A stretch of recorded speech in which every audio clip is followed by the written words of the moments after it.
नमस्कार, मी पंजाब डक. आज आहे 27 ऑक्टोबर 2025 आणि आजपासून तर माझ्या कोरडवाहू हरभऱ्याच्या शेतातून हवामान अंदाज देणार आहे.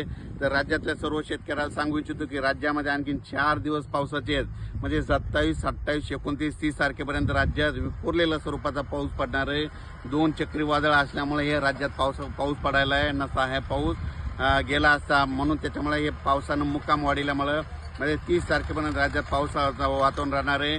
1 तारखेच्या नंतर पाऊस जोर ओसरणार आहे, म्हणून हा अंदाज लक्षात द्यायचा. आणि हे मी माझ्या शेतामध्ये 1 एकरमध्ये कोरडवाहूला 48 किलो हरभरा पेरलेल्या शेतामध्ये आणि पाहू शकता ही हरभरा आहे. सर, तुम्ही सांगितलं होतं जाळी धुई पडली की पाऊस निघून जाईल. आता हे बघू शकता तुम्ही, जाळी धुई पडलेली आहे. तर राज्यातल्या सर्व शेतकऱ्याला सांगू इच्छितो की ही बघा, ही अशी जाळी धुई असते बघा. ही जाळी धुई आल्याच्या नंतर ही असे जाळे पडतात शेतात. हे आल्याच्या नंतर कंप्लीट राज्यातून 12 दिवसाला पाऊस निघून जातो.